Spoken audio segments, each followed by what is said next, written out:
नमस्कार साथियों, इस समय हम लोग मौजूद हैं ग्राम पंचायत भैरौनी सूबा में, जहां से आप लोगों को बताएंगे ललितपुर सदर विधानसभा का क्या हाल है। तमाम लोग यहां पर जुड़े हुए खड़े थे। हमने पूछा आप लोग राजनीतिक विषय में चर्चा करेंगे। उन्होंने कहा जी बिल्कुल, हम आपसे राजनीति के बारे में, जो हमारी सदर विधानसभा ललितपुर की राजनीति है, जो हमारे गांव की राजनीति है, उसके बारे में हम आपको बताएंगे। तो ऐसे ही तमाम लोग हमारे साथ हैं। सबसे पहले इन्हीं लोगों से पूछते हैं कि आखिर ये लोग किस तरफ अपना मतदान करेंगे और कौन सी पार्टी की सरकार बनते हुए देखना चाहते हैं। नमस्कार, क्या नाम है आपका? शंकर सिंह।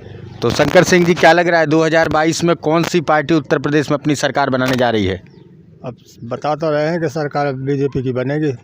बता वो रहे हैं, लेकिन आपके हिसाब से आप किसको बनाएंगे? यही चर्चा हो रही है गाँव में।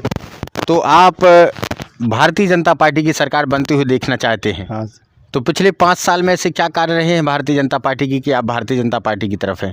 अब काम हो रहा है गांव में, मकान बन रहे हैं, कमरा है, शौचालय बन रहे हैं, सड़कें बन रही हैं। तो आपके गांव में सड़कें बन रही हैं, शौचालय बन रहे हैं, सब कुछ बन रहा है। हाँ, वो बन रहा है, काम हो रहा है। तो चलिए, ऐसे भी लोग हैं संतुष्ट हैं भारतीय जनता पार्टी के काम से, और वो कह रहे हैं कि आगामी 2022 के विधानसभा चुनाव में वो भारतीय जनता पार्टी के पक्ष में मतदान करेंगे। और भी हमारे साथ लोग हैं। दादाजी, क्या नाम है? हमारा नाम है शालग्राम भार्गव। भार्गव जी। जी, तो भार्गव जी, क्या लग रहा है 2022 में किस बेस पर आप लोग किस पार्टी को मतदान करेंगे? क्या कार्य हुए हैं, नहीं हुए हैं, इस बारे में आप ज़रा हमारे दर्शकों को समझाएं। देखिए, इस समय विकास की ओर उत्तर प्रदेश अग्रसर है, लिहाजा हम पुनः योगी जी को ही मुख्यमंत्री बनाना चाहेंगे। तो और ऐसा आपको क्यों लगता है कि विकास की तरफ अग्रसर है? ऐसे क्या कार्य योगी आदित्यनाथ जी की सरकार में हुए हैं? बहुत से कार्य हुए हैं उनके, में कहाँ तक बखान करें। ऐसा जो है, जो कभी नहीं हो पाया वो इस समय हुआ है। तो ऐसा क्या हुआ है? प्रत्येक व्यक्ति सुखी है। अगर और विकास के मामले में देखें तो देखिए, जो है कोरोना से लेकर के और आज तक जितने भी कार्य हुए हैं वह योगी जी ने बड़े प्रसन्नचित्त होकर के किए हैं। लिहाजा हम पुनः योगी जी को ही मुख्यमंत्री देखना चाहेंगे। तो ऐसे आखिर कोई कार्य जो आपके गांव में पहुंचे हों, जनता को उनसे लाभ मिला हो, कोई नए काम रहे हों, ऐसे कोई कार्य हैं क्या? हाँ हाँ, क्यों नहीं है जी। ये तो बहुत कुछ उन्होंने किया है। जैसे कि यहाँ पर बहुत से कमरे, मकान बहुत से दिए, नालियाँ, रोडों की व्यवस्था, एवं हमारे सभी यहाँ पर जितने भी व्यक्ति हैं सभी खुश हैं। लेकिन रोड की जब हम जानकारी और लोगों से ले रहे थे तो उन्होंने बताया कि ये अखिलेश यादव के शासनकाल में ये रोड पड़ा था।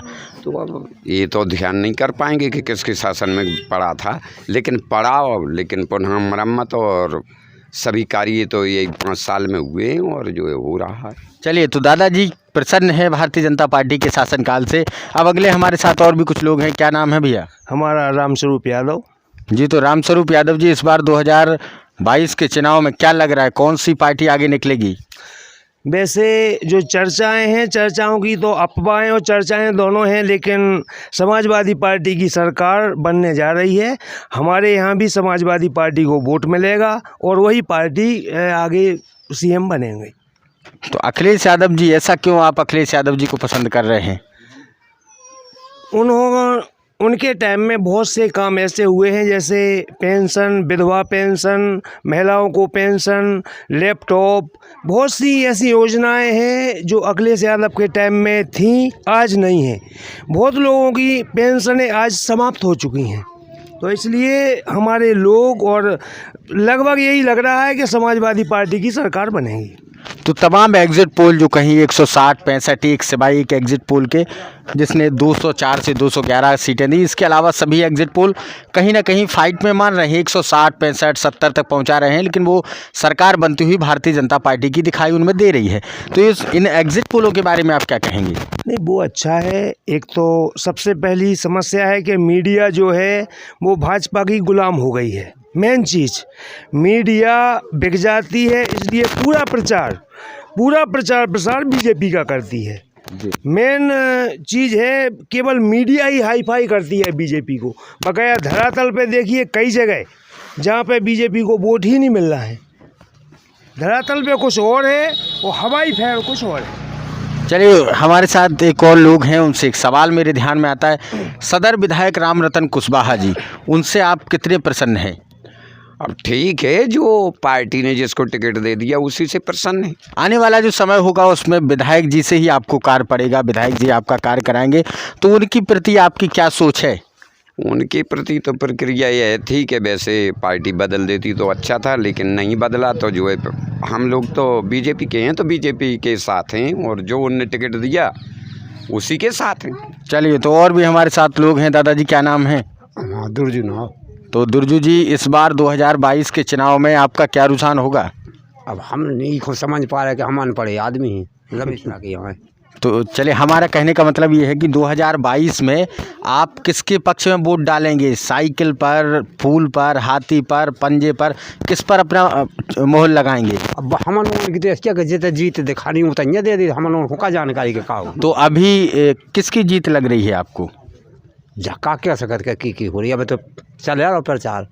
चलिए, तो और भी हमारे साथ लोग हैं। भैया क्या नाम है? सत्यप्रकाश राजपूत, बूथ अध्यक्ष भैलोनी सूबा। तो सत्यप्रकाश राजपूत जी, आप भारतीय जनता पार्टी के बूथ अध्यक्ष हैं, तो इस बार 2022 के चुनाव में आपको क्या लग रहा है कि भारतीय जनता पार्टी पुनः अपनी सरकार बना पाएगी? जी, भारतीय जनता पार्टी पूर्ण बहुमत से अपनी सरकार बना पाएगी। तो भारतीय जनता पार्टी, अगर आपको ऐसा लगता है कि पूर्ण बहुमत से सरकार बनाएगी, तो ऐसे क्या कार्य हैं जो जनता उनसे प्रसन्नचित्त होकर के दोबारा मतदान करे और भारतीय जनता पार्टी के पक्ष में मतदान करे? भारतीय जनता पार्टी ने ऐसे बड़े काम किए हैं, जैसे राम मंदिर पे चले जाएं तो सबसे बड़ा काम वो है, और 370 भी हटाई है, और विकास भी, गुंडागर्दी भी चलती थी वह भी दूर हैं। और अगर थोड़ा नाराज़गी यहाँ चल रही है, जैसे माननीय गंधर्व सिंह बाबू जी की जो टिकट चल रही थी जी, उस हिसाब से थोड़ी जनता नाराज़ है। आप राजपूत हैं, चूँकि कल हम राजपूतों के एक गांव में जब गए तो वहां पर 12 में से 10 लोगों ने कहा कि अब की बार हम भारतीय जनता पार्टी को ना वोट देंगे, ना ही समाजवादी पार्टी को वोट देंगे, क्योंकि एक पार्टी जो ज्योति सिंह लोधी पर उम्मीदवारी जता सकती थी उन्होंने नहीं जताई, दूसरी पार्टी गंधर्व सिंह बाबू जी पर अपनी उम्मीदवारी जता सकती थी लेकिन उन्होंने नहीं जताई। तो वो समूचे आपकी जो समाज है उसमें नाराज़गी काफ़ी है। वो कह रहे हैं कि हम इन दोनों पार्टियों को वोट नहीं देंगे, तो आप फिर इस स्थिति में किस तरफ हैं? जो तो देखो, मुखिया ने जब जो निर्णय लिया है जी, तो मुखिया जो निर्णय लेगा तो वो तो सही लेगा। अकेले नहीं मिला है गंधर्व बाबू को, अगर निर्दलीय चुनाव लड़ता है जी, तो उस द्वारा समाज कट सकती है। मतलब फिर आप किस तरफ होंगे अगर गंधर्व सिंह बाबू जी निर्दलीय चुनाव मैदान में आते हैं तो? हम होंगे भाजपा की तरफ। चलिए, तो आप भारतीय जनता पार्टी की तरफ होंगे, लेकिन फिलहाल कई समाज के लोग जो लोधी समाज से आते हैं, उनमें से कई लोधियों से जब हमने बात की तो उन्होंने कहा कि हम भारतीय जनता पार्टी और समाजवादी पार्टी को छोड़कर, चाहे वो गुड्डू राजा हो, चाहे कोई निर्दलीय प्रत्याशी हो या कांग्रेस हो, किसी को भी अपना मतदान कर देंगे। हमारे साथ एक और जन है। भैया क्या नाम है? चुन्नी लाला अहिरवार। तो चुन्नी लाल अहिरवार जी, क्या लग रहा है 2022 में? 2022 में लग रहा कि वैसे सरकार भाजपा की कर सकती है, बाकी अखिलेश जी की भी उम्मीद है। तो आप किस तरफ हैं इस चुनाव में? हाँ, तो जो एन टाइम पर निर्णय लेते हैं हम तो जिस जो दिखता है कि हाँ ये अपने विधायक के ऊपर लेते हैं। तो एक तरफ जहाँ जातिवाद चुनाव है, तो जातिवाद है, आप तो हम वो पूछ रहे हैं, चंद्रभूषण सिंह बुंदेला गुड्डू राजा, एक ललितपुर राजनीतिक परिवार, एक बहुत बड़े परिवार की हस्ती, उनको टिकट दिया गया है बहुजन समाज पार्टी से। आपकी समाज का रुझान काफ़ी हद तक बहुजन समाज पार्टी की तरफ रहता है, तो क्या आप इस स्थिति में खुलकर नहीं बोल पाएंगे कि हम बहुजन समाज पार्टी की तरफ हैं? खुलकर तो बोलेंगे, उसमें क्या है, बहुजन समाज जो अधिकता जो है रुझान उन्हीं की तरफ है। तो उसके काम भारतीय जनता पार्टी अभी अच्छे भी किए हैं, लेकिन यहाँ लॉकडाउन से उसकी वजह से हर काम उनका लाइन में लगने वाला हुआ है। जी, तो कहीं ना कहीं नाराज़गी लोगों की बनी हुई है, लगातार लोग नाराज़ हैं और वो अपनी नाराज़गी भी दिखा रहे हैं। कई लोग यहाँ पर पक्ष में हैं और उन्होंने पक्ष के साथ भी कहा कि हम उनके पक्ष में हैं। हालांकि एक वोट जिसका मैं लगातार आप लोगों के सामने जिक्र करता रहता हूँ कि चंद्रभूषण सिंह बुंदेला गुड्डू राजा, एक बड़ा नाम है, 83 से उनके परिवार की राजनीतिक शुरुआत इस लोकसभा चुनाव के जरिए हुई और लोकसभा चुनाव में सर्वप्रथम झांसी ललितपुर लोकसभा क्षेत्र से सुजान सिंह बुंदेला लोकसभा के सदस्य चुने जाते हैं और उसके बाद से लगातार राजनीति कहीं ना कहीं उनके परिवार के इर्द गिर्द घूमती हुई दिखाई दी है। लेकिन 2002 के बाद से अब तक वो कोई भी चुनाव, वो ना ही उनके परिवार का कोई सदस्य चुनाव जीत पाया है। तो अब देखने वाली बात ये होगी 2022 में बीएसपी से उम्मीदवार चंद्रभूषण सिंह बुंदेला, गुड्डू राजा क्या उस डूबती हुई नैया को वापस अपने परिवार की पाल लगाएंगे। फिलहाल इस समय हम लोग मौजूद थे भैलोनी सूबा में, यहाँ से आप लोगों की राय दी। आगे फिर होगी मुलाकात, तब तक के लिए आप सभी लोगों का धन्यवाद। हमारे चैनल को सब्सक्राइब कीजिए और बेल आइकन दबाइए ताकि नए नए कार्यक्रमों की जानकारी आप लोगों तक पहुँच सके। बहुत बहुत धन्यवाद आप सभी का।